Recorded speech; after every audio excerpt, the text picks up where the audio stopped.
நேற்று இரவு அந்த கூட்டணி என்பது உறுதி செய்யப்பட்டு கூட்டணி ஒப்பந்தம் கையெழுத்தானது.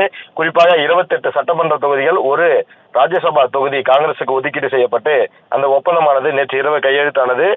இன்றைக்குதான், அதாவது 5ஆம் தேதி வேட்புமனு தாக்கல் செய்ய கடைசி நாள் என்பதால் காங்கிரஸ் சார்பாக யார் வேட்பாளராக அறிவிக்கப்படுவார் என்று பெரும் எதிர்பார்ப்பானது எழுந்திருந்தது. அப்பொழுதுதான் திருச்சியை பூர்வீகமாக கொண்ட கிறிஸ்டோபர் திலக் காங்கிரஸ் சார்பாக வேட்பாளராக அறிவிக்கப்படுவார் என்று நேற்று இரவே செய்திகள் வந்தன. இன்று காலை அதிகாரப்பூர்வமாக தமிழ்நாடு காங்கிரஸ் கமிட்டியிலிருந்து தமிழ்நாடு காங்கிரஸ் சார்பாக ராஜ்யசபாவுக்கு செல்லக்கூடிய நபராக கிறிஸ்டோபர் திலக் அறிவிக்கப்பட்டிருக்கிறார். இந்த அறிவிப்பை காங்கிரஸ் கட்சியினுடைய பொதுச் செயலாளர் KC வேணுகோபால் அறிவித்திருக்கிறார். குறிப்பாக கிறிஸ்டோபர் திலக்கை பொறுத்தவரை திருச்சியை பூர்வீகமாக கொண்டவர்.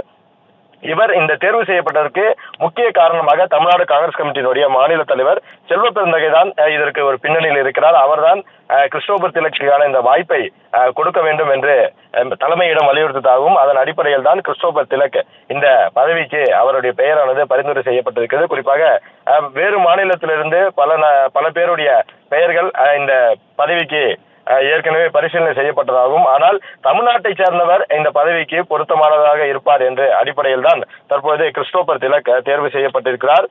இவர் காங்கிரஸ் கட்சி சார்பில் மணிப்பூர், நாகாலாந்து, சிக்கிம், திரிபுரா உள்ளிட்ட மாநிலங்களில் பொறுப்பாளராக செயல்பட்டிருக்கிறார். ஆரம்ப காலத்திலிருந்து தமிழ்நாடு காங்கிரஸ் கமிட்டியில் அரசியல் பணியை தொடங்கிய கிறிஸ்டோபர் திலக் தமிழ்நாடு காங்கிரஸ் கமிட்டியின் தேர்தல் குழு, சொத்து பாதுகாப்பு குழு உள்ளிட்டவற்றில் இடம்பெற்றிருந்தார். குறிப்பாக மணிப்பூர் மாநிலத்தில் வன்முறை ஏற்பட்ட போது காங்கிரஸ் கட்சி சார்பாக பல்வேறு முன்னெடுப்புகளை அவர் எடுத்துள்ளார். குறிப்பாக காங்கிரஸ் கட்சியின் போராட்டங்களை வழிநடத்துவது, மணிப்பூர் எல்லை பாதுகாப்பு, மணிப்பூர் சட்டம் ஒழுங்கு விவகாரம், மாணவர் பாதுகாப்பு உள்ளிட்ட பல்வேறு விவகாரங்களில் கவனம் செலுத்தியுள்ளார்.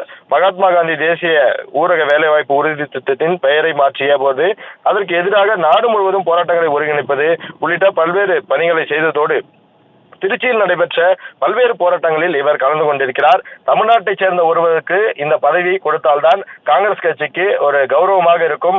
அந்த அடிப்படையில் தான் திருச்சியை பூர்வீகமாக கொண்ட கிறிஸ்டோபர் திலக் அவர் அறிவிக்கப்பட்டிருக்கிறார். இவர் அகில இந்திய அளவில் பொறுப்பிலும் இருக்கிறார்.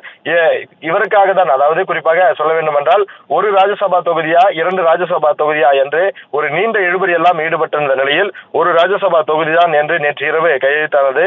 அதன் அடிப்படையில் தான் தற்பொழுது கிறிஸ்டோபர் திலக் அறிவிக்கப்பட்டிருக்கிறார். இவர் தேசிய செயலாளராக பணியாற்றி கொண்டிருக்கிறார் காங்கிரஸ் கட்சியில். இவருடைய இந்த தேர்விற்கு பின்னால் மாநில தலைவர் ஒரு பக்கபலமாக இருந்திருக்கிறார் என்பதுதான் சொல்லப்படுகிறது.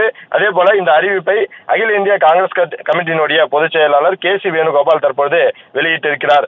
அவர் இன்று, அதாவது கிறிஸ்டோபர் திலக் இன்று கடைசி நாளான இன்று 5ஆம் தேதி வேட்புமனு தாக்கல் செய்ய இருக்கிறார் என்பது குறிப்பிடத்தக்கது.